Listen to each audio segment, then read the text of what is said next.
Sure, yeah, of course. Chuck, you get in there too. Oh, I look so good in my t-shirt. My son looks good. Yes, Yeah, yes. you're And Dory, don't Yes, go you can. away. Don't go away. Well, I'm not going to talk to the boys, and then I can sneak in at some point. Now let me Jack can tell sneak you in. about my grandson Jack. Now, are you sneaking in? Yeah, I'm sneaking in now. Oh, you want us in the back? Yeah. Like oh, okay. My grandson, Yeah. is this being recorded? Yep. My grandson Jack, Charlie, squeeze in a little. he's a great tennis player. However, when he loses, he puts his name in the paper as Channing. But when he just was named the top cadet in the second class, it was Jack. None of my friends at Culver know who Jack Mitchell is. It's not my choice.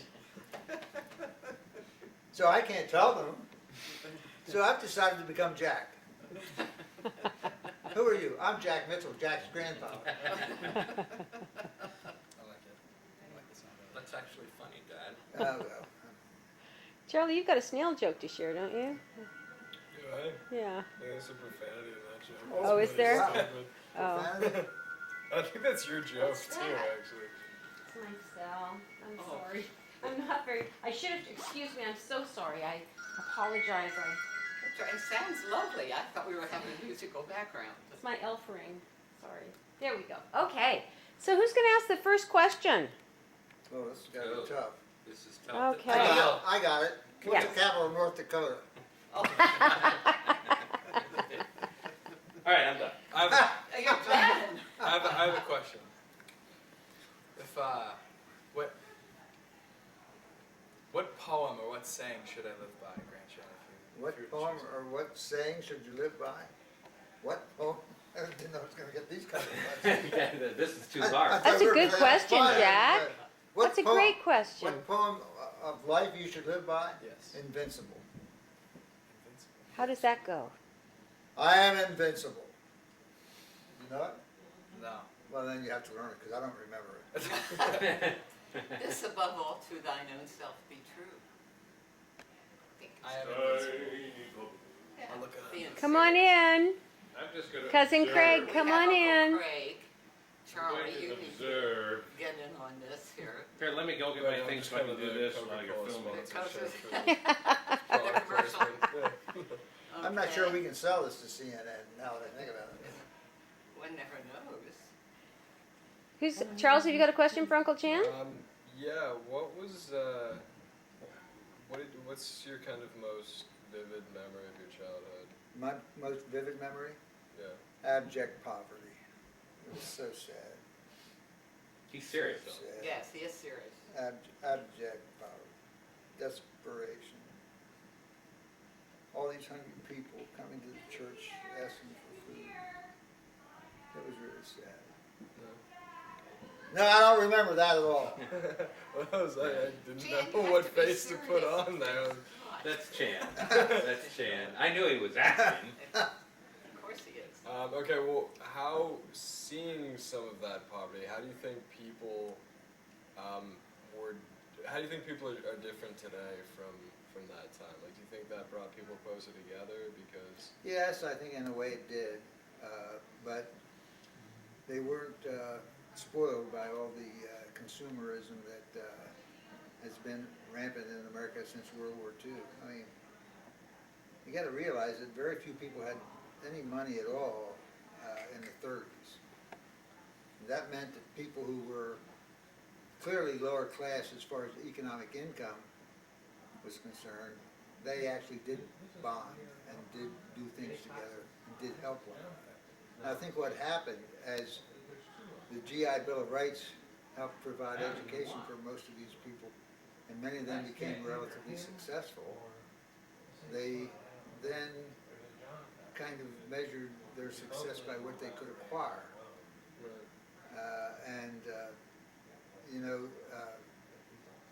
If you followed the advice of that guy who lived in Rollins Pond, who said you should measure your wealth by the things you can do without, I think that the people in the 30s who went to my dad's church did measure their wealth by the things they could do without, and basically they were quite happy. I mean, they were. maybe happier than today, even. I think they could have been. Yeah. Yeah, I think they could have been. Because I think today, a lot of people feel if you don't have the latest expensive luxury item, you're a failure. Yeah. He's not pointing any fingers here. But shouldn't I have said that? That's what I shouldn't have said. No. I think that's a really good point, Uncle Chan. Yeah. What makes the Jefferson era so appealing to you? Thomas Jefferson? Mm-hmm. Well, I think because Thomas Jefferson was the man who established the principle that all men are created equal. He wrote about it. They're endowed with certain inalienable rights, among these life, liberty, and the pursuit of happiness. Along with John Locke. Well, John Locke was 100 years earlier. And along with that Mitzel guy from Germany, Johannes, who wrote about the same time as John Locke. I got to get that in. Anyway, Johannes Mitzel, I don't know if I told you this, Camille, but Johannes Mitzel is in all the great libraries of the world, and we are pretty sure that he is a descendant of ours, because my dad traced the original Mitzel in America to Johannes Mitzel, who was a descendant of this Johannes Mitzel, who was a professor at Breslau, the University of Breslau. And Harvard University is one of the universities where his works are now. Did you know that, Jack? That's very exciting. I did not know that. Yeah, and I'm pretty sure that there is a direct correlation. The thing that's interesting about that background is, how did this, his son was a professor too at the same Breslau. How did this family of professional academicians become farmers in America? And I think it goes back to possibly the early 1700s. Somehow they came to America and became farmers. And yet we know that 100 years earlier, 1610, this original Mitzel I'm talking to you about wasn't even born yet, so it was all within a century. I don't know. So, Uncle Chan, can you start from the beginning for us? From the beginning. What do you want me to do in the beginning? In the beginning of your life. Oh, the beginning of my life. Well, yeah, I was born in Shrewsbury, Pennsylvania. The elitists refer to it as Shrewsbury. I still kind of prefer that. But I was born May 28th, 1928. My mother was Catherine. My father was Charles. I had 6 brothers and sisters. All of my brothers and sisters were more talented than I. They told me that all the time as I was growing up. I can remember at my earliest wanting to do something right or proper. I was asked to write a letter to someone, a friend. So I wrote the typical letter of a 6 or 7 year old. I said, "Dear Dave, how are you? I am fine." And I showed this to Carlisle, and he made fun of me. And you know, I never quite got over that. That's why I've had this difficult time making it ever since. But, well, that's another story. And so on May 28th, you were the baby. I was a baby, yeah. And what's your first memory Of being a baby? of being you? Well, my sister Iris dropped me when I was 7 months old. I'll never forget it. We fell down the back stairs. And another reason I've had problems was because everyone claimed that was the cause of my being slow. But Uncle Iris Chan. was a pretty good sport. We got to keep them focused. Extract the knowledge and Okay. get the ham bone out of He them. answered your questions. He got stuck with the policies again, Jack. What did you think of Thomas Jefferson, Jack? I thought he was a great man. Good. I think he ranks high in those who tried to establish what this country was founded for. He was brilliant, he was bright. Renaissance man, really. I actually heard somewhere that Thomas Jefferson's sister dropped him down some stairs too, so I don't feel too self-conscious about that. There you go. Who would you rather have dinner with, Thomas Jefferson or fill in the blank? Bill Clinton. Bill Clinton. I think, in all honesty, I'd rather have it with Bill Clinton. Because Thomas Jefferson, I think, was a lot more academic than Bill Clinton, although Bill Clinton was very bright. But Thomas Jefferson was, I mean, he was a tremendous brain, and, you know, I couldn't have possibly kept up with him. Whereas Bill Clinton, I think, had a seedier side, I'd probably fit in with that. Nice. Thanks. Senior. Thanks. Does that answer your question? What's your most fond memory of George Steinbrenner? George Steinbrenner. Well, I have a lot of fond memories of George Steinbrenner. Okay, I'll give you one of my fondest memories of George. Give us all of them, I guess. Oh, I think it's all. Camille doesn't have enough tape. Yeah, we got enough tape. George was on campus about 15, 18 years ago, and we got together and we were walking across campus, and he asked me if anything was new. And I said, yeah, as a matter of fact, George, I saw a movie about the Yankees. He said, oh? I said, yeah. I said, it was really interesting. He said, it starred you. He said, oh. And, you know, it was a wonderful movie about a pitcher who could throw a baseball 110 miles an hour, and how Mr. Steinbrenner went out to hire him and to get him away from the other team. The guy that did the Mummies was the star pitcher, whatever his name is. I can't remember. Brandon Frazier. Brandon Frazier was the pitcher. George said, what'd you think of the movie?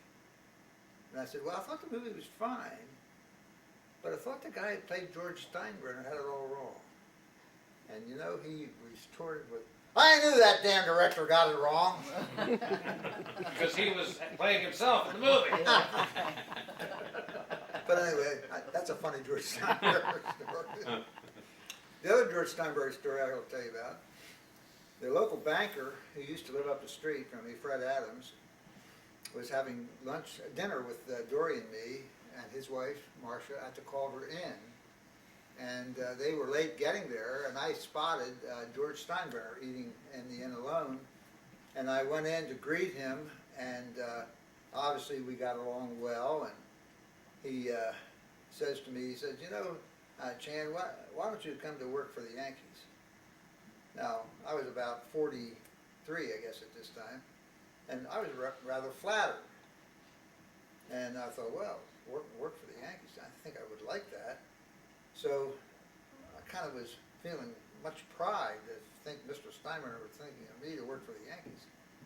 And so we parted, and I told him I'd get back to him. And I go outside into the lobby of the inn, and there's Fred and Marcia. And boy, am I excited. Fred, Marcia, you wouldn't believe it.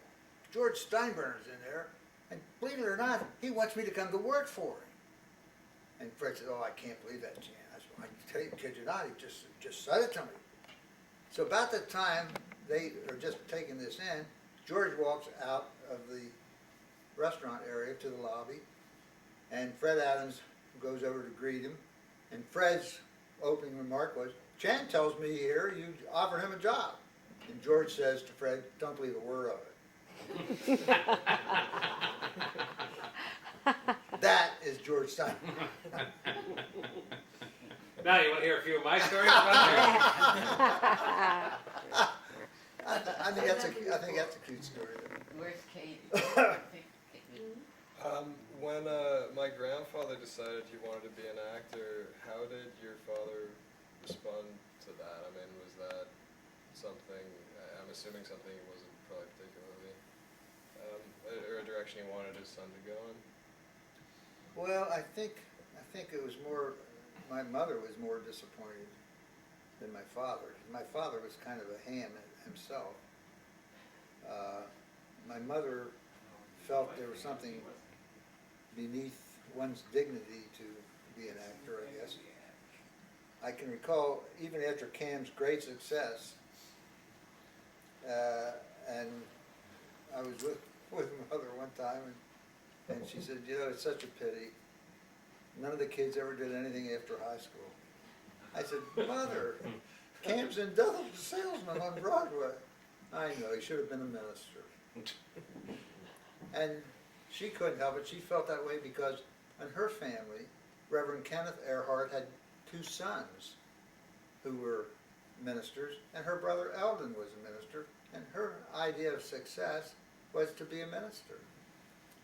So she couldn't help it, but Cam could have been nominated for Oscars or Tonys. It wouldn't matter. He wasn't a minister.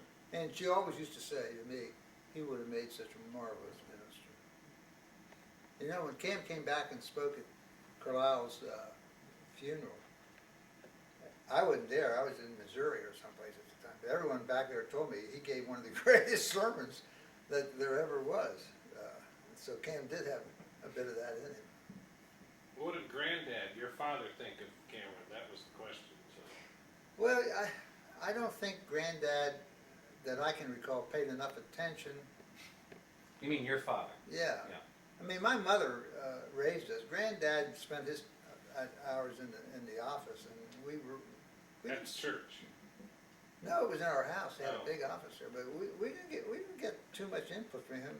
He was proud of him when he did something that got acclaim in the paper, like when Cam played Jack Negley in the Legion performance in New York when he was about 16, and got rave reviews as this kind of insane Southern soldier.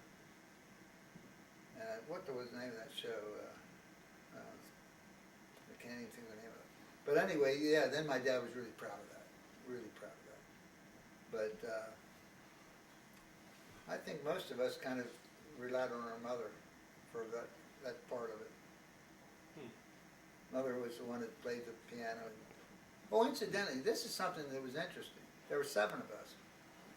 At the beginning of the family, everyone had to take piano lessons and violin lessons. For some reason, that was the standard for that period.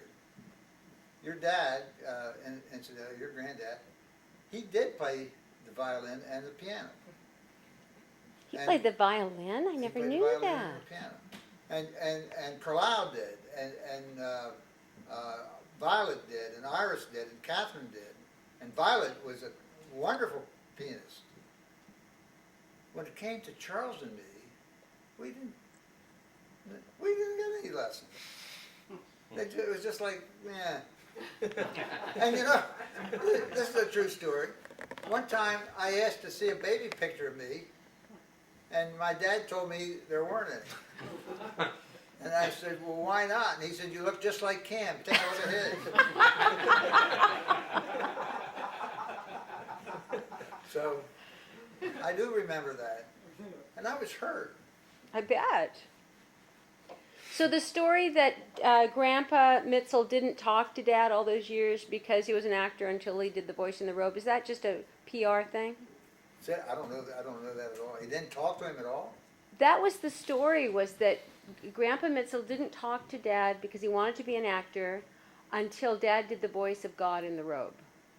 And I wasn't sure if that was a publicity thing. I think that's a publicity. This story has been embellished. We know The reason why I think that's a publicity thing, Dad went to New York when Cam was struggling, and he came home and talked about the poverty that he lived in New York. He lived in a $3 a week apartment. He washed dishes at a black restaurant to get his food, and he studied at that Norman Brace School of Dramatic Art. And my dad was so touched by that. And then when your other grandfather, Fred Mendel, came into town, we have a marvelous picture somewhere of all of them together in New York. I think my dad was even taking a drink at a fancy restaurant, and man, he was against that, but. In New York. But he was playing New York at that time, and he was proud of that, particularly when Cam was in Death of a Sailor. He was very proud of that. I was proud of that too. I was there from the beginning. You know. The fact Cam smuggled me in because there weren't any tickets, but I sat where they handed out pamphlets, programs. And my recollection of how great that was, at intermission, it was the Red Shoes was playing next door with Moira Scher, and I go out, it's a Morosco Theater, and there's this big, like, alley, and all the junk was thrown up at the back of the alley, and because I was young, I climbed up to the top of that to see why everybody out there was so excited, and there was all this excitement. And I'm thinking, well, gee, the play was inside. Why is everybody so excited out here? And I looked down, and it was Eleanor Roosevelt. And in those days, Eleanor Roosevelt was almost, well, particularly by liberal people, she was considered almost perfect. You know, she stood for the underprivileged and the downtrodden. So I do remember that vividly. And another thing, I know this is switching from Grandpa, but I went with Cam to a restaurant that the guy was friendly with Freddie. When he used to come up to Canada and New York, where all the stars would Oh, eat. Sardi, Vincent Sardi, Sardi. yeah. Sardi's restaurant, Yeah. kids, was Anyway, a very famous celebrity restaurant yeah, in New York. anyway, yeah. Anyway, Cam and Joanna were back in the corner, and I was with them, and I was so excited to be. I had heard of Sardi's, of course. I was so excited to be there, and Sam Levine walks in. He was a great comic who was in a show on Broadway called Lend an Ear with Carol Channing. And Sam and Cam had done a movie together called Leather Gloves. Any of you ever hear of that? Yeah. Cam played the boxer and Sam was his trainer. And Sam walks in, he sees Cam in the back of this restaurant, this famous restaurant, crowded with people and tourists. He says, "Folks, back here we have Cameron Mitchell. Cameron Mitchell, the big star of Death of a Salesman." But he's so humble, he's hiding back here in the corner. Kid you not, I couldn't believe it. It was almost just like any small town anywhere, and Sam Levine had taken over the whole restaurant. Wow. And if you ever saw Sam Levine, what a character. Yeah, any of you remember him? I've heard about him, yes. He was a great character actor. Uncle Jim, when you were growing up, did you have a favorite, and we won't take it personally if Dad wasn't, but did you have a favorite sibling? Yeah, I'm not going to tell you who it was. Okay. No, I had two favorites. I'll be honest with you with that. I'll tell you who they were. It was Carlisle and Catherine. Aw. And the reason why, they paid more attention to me than the others. And when you're a little kid growing up, Sure. that's very important. Absolutely. But when I was a really little kid, when I got older, and I saw what Cam was doing, and I even had a small hope that maybe I could do that myself someday, then Cam became my best buddy. And Cam, I don't know if he realized that I was emulating him at that time, but obviously I wasn't too successful with that. And when you were, can you give us some memories of what life like as a child? You want me to be serious now, or Whatever you feel like. okay? I went to this little schoolhouse that had hardly any kids. I had a woman in the first 3 grades who obviously was too old, probably menopausal now that I'm older, and was always beating kids. And I can remember I was fairly able, but one day I got sick and missed a long division lesson, and I came back to school a certain day, and she was giving a little test on long division, and I was never instructed in it. So I sat there fumbling, and I remember she came up to me, looked at me, pounded me on the head with her fist, and said, "Can't you get anything into that thick head of yours?" And all I could think of was, how do I stop the blues? Oh my God. But I remember I never liked that teacher. At the other end of that, by the time I got to high school, we had this great teacher who somehow ended up in Shrewsbury, and he was a Rhodes Scholar. His name was Rolly Heathcote. He taught every subject. He taught so well that all of us Mitchells did superbly well every place we went after we left Shrewsbury, as far as academics were concerned. Rolly was gifted, and he liked us because we had some talent academically. And I don't think I ever had better instruction, because when I later went to York, I competed with kids who actually had ordinary schools. My scores were always better than any of those kids, and they couldn't believe it, because to them, I went to this little rinky-dink school. But just to show you how talented Rolly Heathcote was, when we studied the French Revolution, he had us read A Tale of Two Cities. That's what they're doing at Culver today. They got a fancy name for it now called Humanities. Rolly Heathcote did that with us. And I'll never forget his description of Sidney Carton, the drunk, who was in love with Lucy. And I'll never forget, every day, to put us in the mood for this reading and the discussion of what our assignment was, he would have a gal come up to the piano. We did have a piano in that school. And she would play Lost in the Fog. Because to Rolly, Sidney Carton was lost in the fog. It was a drunken fog. But he got through to us the mood of Sidney, who, as you know in that story, gives his life for Lucy. It's the man that Lucy marries. But anyway, he was a great teacher. Really great. What do you think makes a good teacher? Rolly Heathcote. Do you need water? Well, I have it back there. It's behind there. I'll stop for a sec. Yes. What makes a good teacher? Well, a good teacher has got to be someone who is a bit charismatic, obviously outgoing, obviously interested in young people, and obviously interested in the subject he's teaching. And he has to be a master of the subject he's teaching in such a way that he turns on the young people so that they too get interested in it. I'd like to reiterate how I used to teach history. I used to sing to the kids before I'd introduce a unit. And when I would teach about the Great Depression, I would sing a song before we would study the Great Depression to the kids about once I built a highway, once I built a railway, once I built a tower, made it run against time, once I built a highway, once I built a tower, once I built that highway, now it's done, brother, can you spare a dime?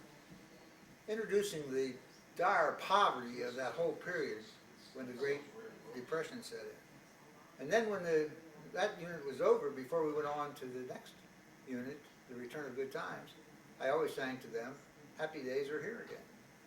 And I did it with a lot of joviality, just like Franklin Delano Roosevelt.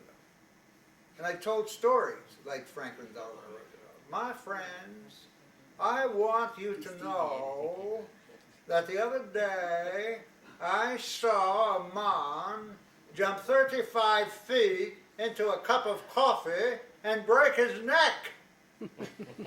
Eleanor forgot to remove the spoon. Oh! Is that what Yay! makes a great teacher? Yeah, that's part of it. You gotta get them interested, and then you got to show them that you care enough about. Now, you don't give them just facts. You got to give them the comparative study, the comparative history.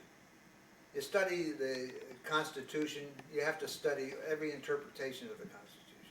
You got to get it. And how I did it before this mass communication, I would take 10, 12 interpretations of the Constitution, and I would have the kids read it in the library. We had the library in those days with all those paperbacks and all these leading authorities. And I'd have them read them, and then write précis for me. And if I approved the fact that the student understood what this author's view was, I then approved it and made them type it on what we called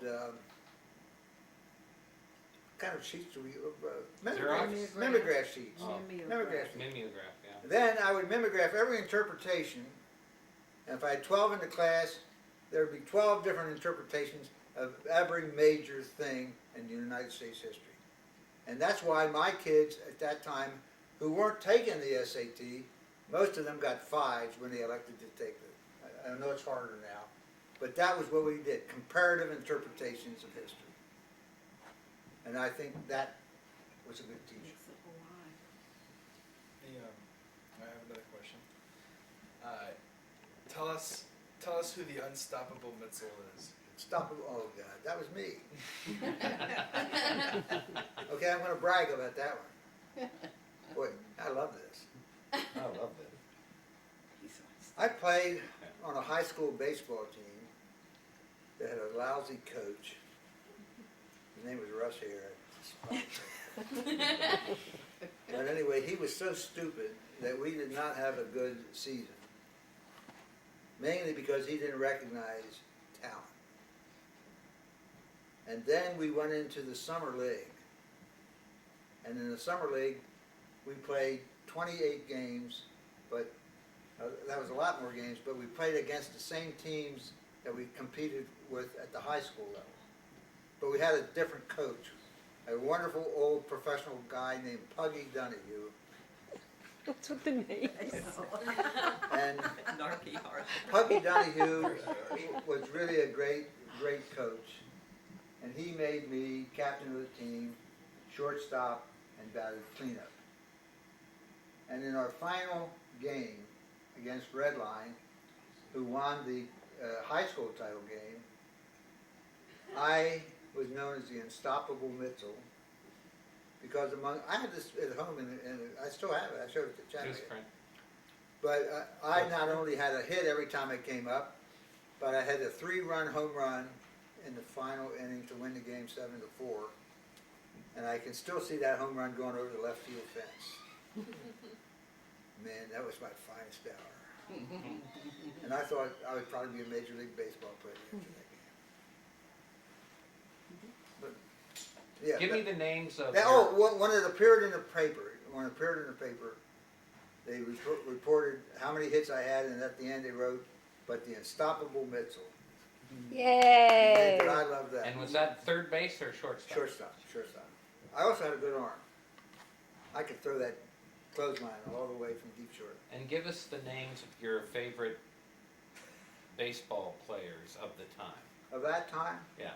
Ted Williams. No, I meant your minor Friends league. and Your Red Lion, your. He wants the Narky heart. Yeah, I want those names. Can we get the litany, Uncle Is Chad? that what you want, really? Is that what this is all about? Yeah. Okay.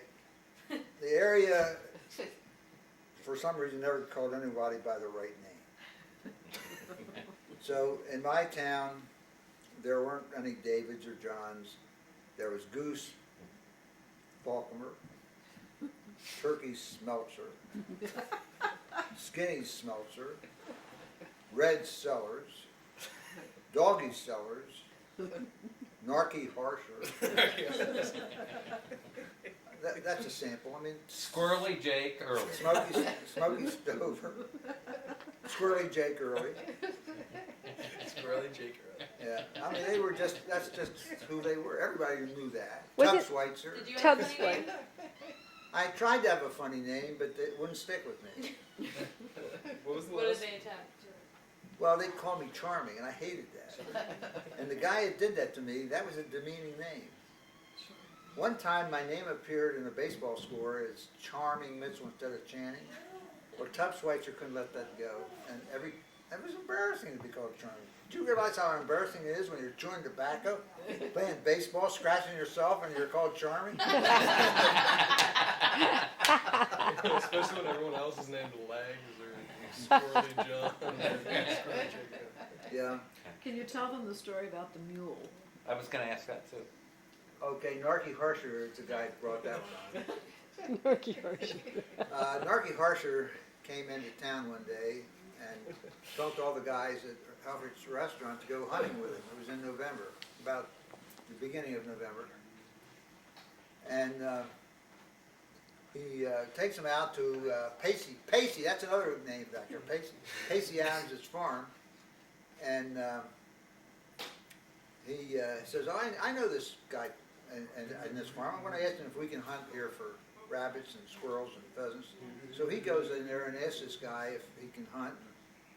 The old farmer says to him, well, yeah. He said, he says, I got a sick mule up there. And he says, I haven't got the heart to kill him, but if you wouldn't mind putting him down while you're up there, I would really appreciate it. So Narky doesn't tell the other guys in the car. There's 6 of them. And they go up in this field, and they're shooting this, and they're shooting that, and they come across this mule. And Narky says, look at that mule. It's a sick-looking old man. I think I want to shoot it. And all the kids in the car saying, oh, go do it, Narky, go do it, Narky, go do it. And so old Narky walks up to this mule, and they're encouraging him and encouraging him. and he cocks his shotgun, and he puts a double blast into the head, and the old mule. When Narky turned around, 5 of them were gone. The car was gone. Narky hardly had to walk back to town. Oh, Narky. But it was worth it. It was worth it because he got a big laugh out of scaring these. That happened. Can you tell them a little bit about pinch gut? Oh, pinch gut. Pinch gut was the area my mother called our farm. She claims the sun never shone there in that farm. It was one of those things in New York Valley that the hills were here and the farm was like at the bottom of it. And my dad loved it. That was enough for my mother to hate it. Because he spent a lot of time out there. And he forced us to spend a lot of time out there. And it didn't do us any good because it never helped us become farmers or anything. It was so beautiful. It's a lovely Do you land. remember driving Aunt Iris and Yeah, I I do. down? We Yeah, tried I to do. find pinch gut, Yeah, and how Aunt Iris told stories about the Civil War soldiers that would hide in the barn, yeah. and that some of them, she was a great Aunt Kate maybe, Great Aunt Kate, yeah. talked about one of them, a very young man that came in and his eye had been shot out. Yeah. You remember all that? Well, it was just a very impressionable moment Yeah. to hear about Well, see, I knew history Great in Aunt that Kate, area. and Great Aunt Kate had lived through the Civil War. And here I was, a 5th grader, who had these conversations with her when I was studying about the Civil War. It really was weird when I think about it. But yeah, they raided the farm and took all our cows and eggs, chickens, and yeah. But it was Yeah. beautiful. Yeah, it was, but We my probably dad, couldn't find it again. he'd take advantage of us as children. He'd take us out there to work, and he'd try to impress us with how much he was going to pay us. So one time he came in and he said, I really got a good deal for you and Charles. He said, I'm going to pay you 25 cents a row to weed the tomato patch. So dumb kids, 25 cents a row. We looked out in our backyard and we had a tomato row that was about from here to there. And we're like, wow, we're going to get rich, 25 cents a row. We go out to the farm. Each row was about 1.5 miles long.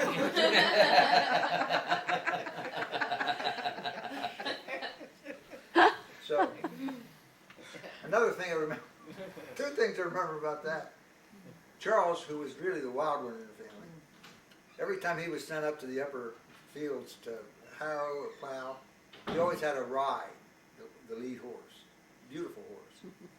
And I remember this one day he goes up, because we're not up there on a regular basis, and he notes that a huge tree has fallen down, and this only path to get to the field where we had to go to do this work. So Charlie decides to jump the tree. He takes the lead horse out, rides at top speed, comes to the jump, and the horse stops. Charlie goes over on his head. The horse runs back to the barn, which is quite a distance away. Well, of course, my dad's down there. He's madder than hell because the horse has been used up and is back at the barn. The other thing I remember about Charlie being wild, we had people who farmed that for us. And one day, when I was in the 8th grade, Charlie decided to organize a Cowboys and Indians party on a Sunday because he learned that the farmer and his family was going to be away for the day, which meant they wouldn't be there from early morning to late. So he organizes this party. We have all these kids out there playing Cowboys and Indians, riding horses, shooting it up. One of the damn horses died. It was worked so hard that day. And it was Charlie's fault. My dad wanted to kill him.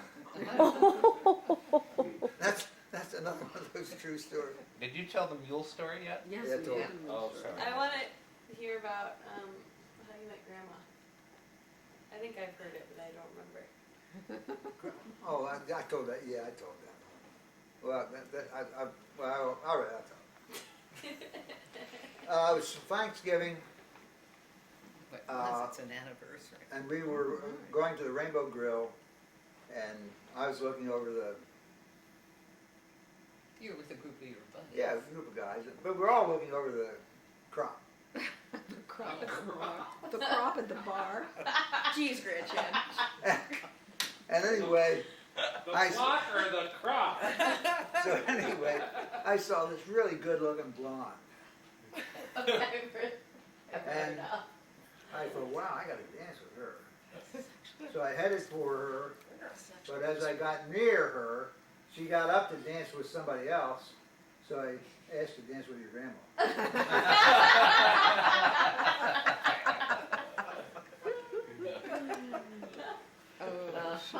And the rest is history. That's right. So to get that, okay, that's how we I met. now I remember. I remember now. Yeah. That's great. Everything happened. That's right. On a serious basis, then give me the Serious? in-laws' names and What? I want the bloodline. I'm sorry, the bloodline with Family your tree? your parents, The stool. How about the stool? your parents' grandparents. The names, the they're bloodline. The family tree. the family tree Stool. stuff Why- with your parents, Why do you want to know that? because it'll help me with Ancestry.com. Oh, Oh, great. well, Are you into that now? Well, you started it. my mother was a daughter of Adam and Mary Jane McDowell Earhart. Are you going to remember this? Shouldn't you Well, put that? Take notes. Camille's got it on Excuse tape. me. That's why I'm asking. My dad was the son of Clarence and Matilda From you, too. Paulus Mitchell. Matilda was a relative of the general who invaded Stalingrad Coming back to him again. and lost. And they were hardworking farmers in that area, York County. Except for my grandfather, he was kind of a strange character, Clarence. Clarence was an entertainer, though. He danced and played the fiddle, and I think my dad became a minister to kind of, to quote Sarah Palin, repudiate him.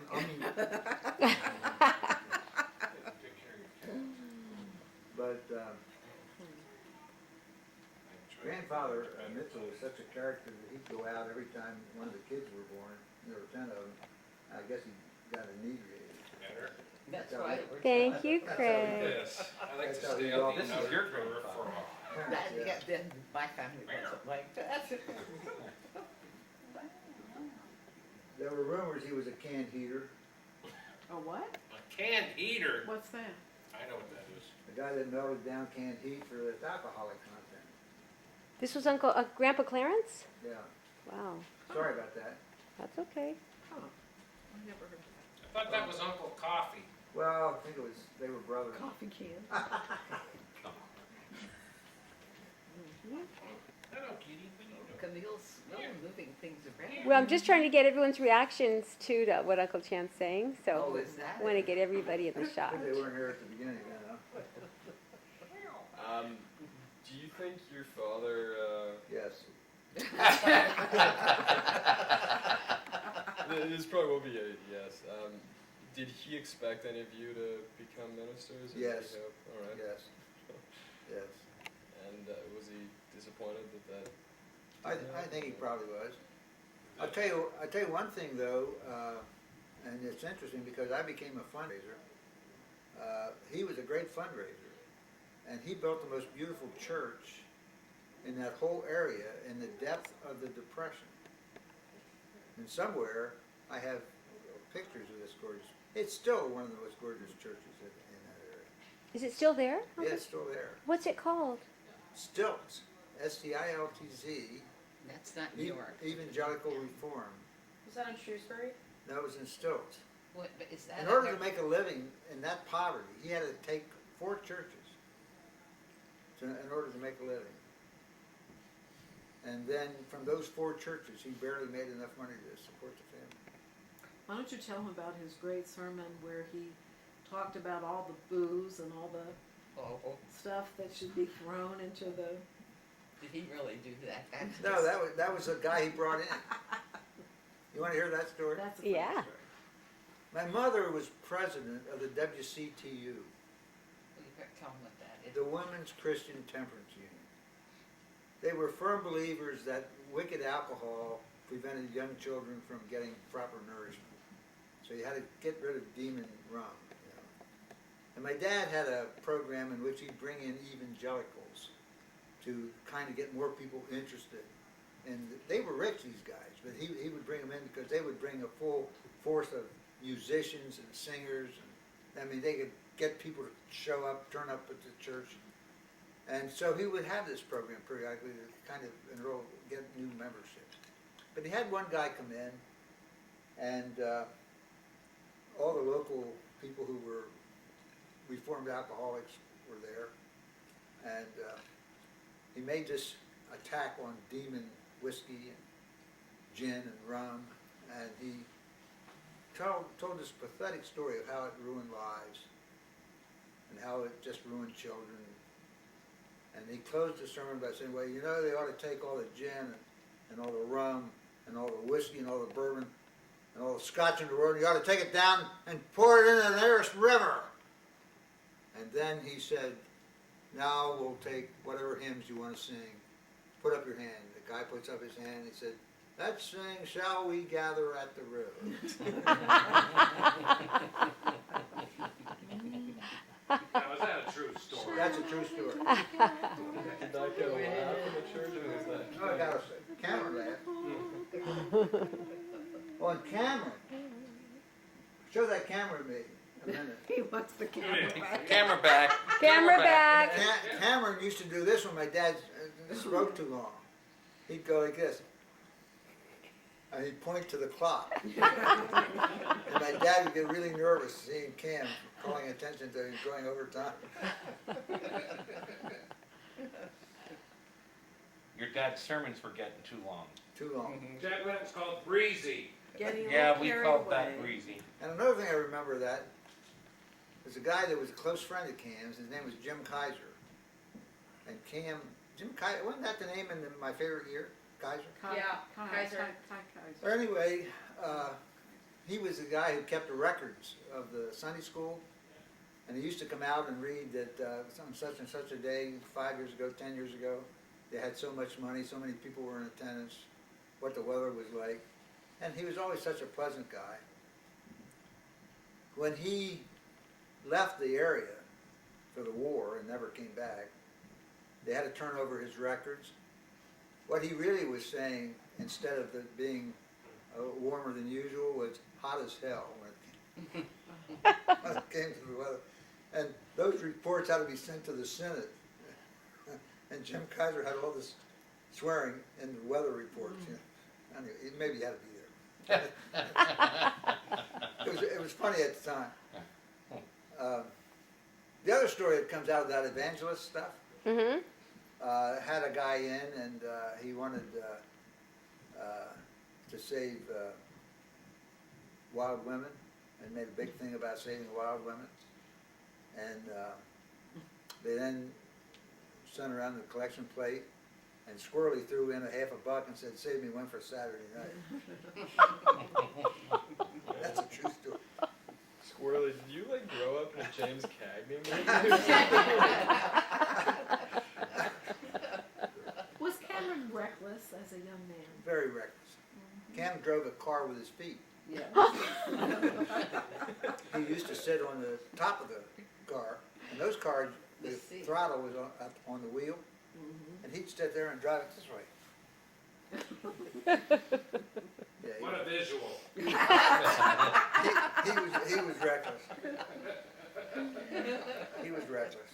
And you knew Sid Udan as well, right? Who? Sid Udan? Say the name again? Sid Udan? He started the newspaper on Capitol Hill in Washington. I didn't know him. The roll call, no? No, that was, Cam may have known him, but I didn't know him. I knew the guy that Cam got to give us Squaring the Circle out of Luther Core was his name. But that was a big thing for us growing up. I mean, Cam brought in all those Broadway actors in a little rural town where they referred to him because he wore a beard and was an actor. They called him William Shakespeare. You know, they made fun of him.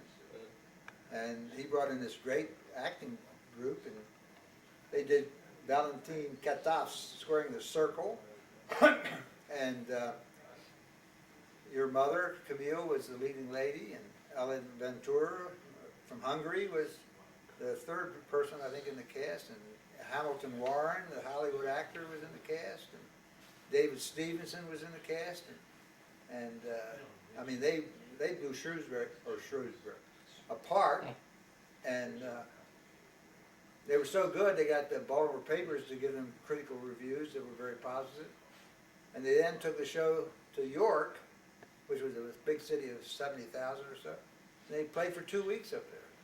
And it was a great hit, I remember. You were in it too, right? I was in it, yeah. And because, you know, they were all Russians, it was a spoof on the communists. And because my best friend was having his feelings hurt, and he was a hefty little kid, he was really fat. They called him Beef O'Keefe.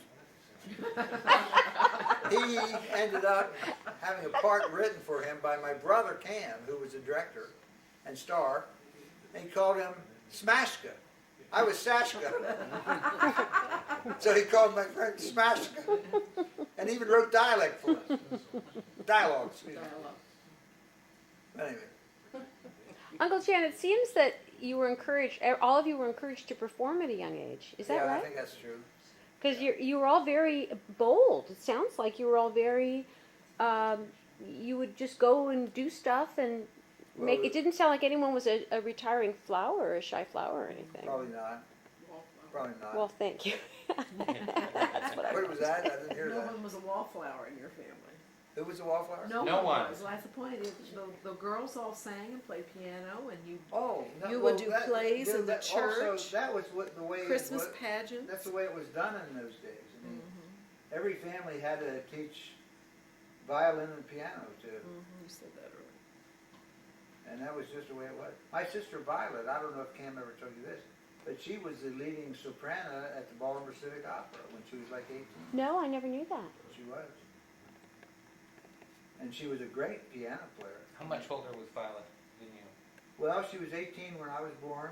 Some people thought she was my mother, the people that like to wag. Wow. When she'd take me around as a little girl, you know, I was a boy. But, Wow. oh, that's an, you want the whole family life here? Yeah. I'll give you a good one. Violet went off as a young girl after she left the Civics and became an entertainer in New York. And she played all the speakeasies at the time. And she dated a gangster, one of those horrible people from the 20s. And one night, the guy she was dating left her flat in New York City, walked out, and was wiped out by the mafia. Wow. That's a true story. Oh my God. So she also saw that side of That was Violet? that was Violet. Oh, yeah. she had a tough time, didn't she? I think she eventually did, yeah. Because Who was, yeah, my, I we think were it was going through some Violet. home movies, and my mom found, I think it was on Christmas or something, it's just of my grandfather talking about one of his sisters and how she had tried to leave her husband or something, and she Yeah. came back to Shrewsbury, It was Violet. and he showed up with 2 Colt pistols or something. That was her first husband, Tony. Oh, what a nice guy. Tony Vivino or whatever. Tony Navino. Oh, yeah. he used to beat her hardly. Yeah, he used to beat her up on a regular basis. But then he brought her filet mignons to put on her fruit. And mink coats. And Yeah. Oh my God. Was he in the mafia? No, he wanted to be, I think. So she was attracted to sort of bad boys, huh? Yeah, I think a lot of girls were back in those days. Yeah. That was better than the rural life of rural Pennsylvania, you know. I think it was the same way in the 70s. Editorial comment. Every now and then we get in there and Bad dude, wasn't he? How about the rest of the family here, Dad? You got Violet and Kay. Okay? They and the cats, all her Catherine cats. was probably the most intellectual of the girls, and maybe the boys too. Carlisle would give her a close run. She read too much, was absolutely horrified that she had to go to work at 18 because we had no money to send anyone to college in the Depression. She couldn't stand working for, what was 10 cents an hour or something like that. She couldn't stand the people that she had to, so she married the first guy who asked her. It was a miserable marriage. To compensate for her poor income from she wrote for magazines under a pen name and actually got paid. That nobody knew that Catherine had done that. And I remember one of the articles she had written for Ladies Magazine was called "The Trouble with Money," and it got quite a bit of attention at one time. And I guess if we went back into the family stuff, you could probably find that. But she had tremendous literary skills. But you know, I think she lived out her life probably in, well, probably misery. You know, I don't think she was a happy person. With many cats. She always Yeah, had a lot of cats. Yeah. Well, did she write under the name of Catherine Mitzel? No, she didn't want Luke to know that she was writing. And she had money that he. Yeah, and she had money that he didn't know she had. Wow. Luke was her Her idiotic husband. husband. She didn't do well in that department either. Nope. I don't think any of my sisters did well in the marriage department. No. Did your father like any of No. his sons-in-law? No, Did your mom? no. Well, Tony kind of turned mother on a little bit because Tony had more money, and Tony would buy my mother nice things. And since my mother grew up without anybody ever buying her anything, Tony kind of won her over. I often wondered how mother felt when Vi would show up with her eyes black, and she thought, "Oh, but he's the one who gave me this." I don't know what. Yeah, I was too young at that Yeah. stage of my life. Yeah. Getting hooked. How about Carlisle? Carlisle was truly the academic one, the brilliant one, I think, the one who could write beautifully. He told me he and I would get along really well. I think you probably would have, yeah. Would you do the poem for us, Uncle Chan? Well, if I can think of it, I will. In Idle, right? Yeah. Do you have that, by the way? I do. I've still got it on my computer. Okay. Do you have the original copy of it? Not the original, no. We Just the. passed the How did actual. you get We have it. I can't find it. Well, I think. I can send it to you. It's a document on my computer. Really? Yeah. Well, I've been looking for it. Anyway, I'll try to remember it. First of all, Carlisle was the lead, and I was the second lead. And Kathy was supposed to be our daughter, or Carlisle's daughter, I guess. And Kathy got sick, I think, Got the measles or and Mother wouldn't let her take part in it. Not with chicken. But I played kind of an idyllic guy who was going to try to save the culture. The culture was somewhere in Macedonia or someplace. Laura was the head of this kind of pastoral community, and he was kind of a thug, if I recall. And I played the guy who was trying to relieve them of all that. And this is when I was going to take them away.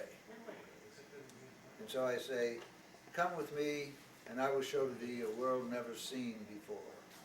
A world all love and gentleness and kindness, far from the cries and passions of mankind.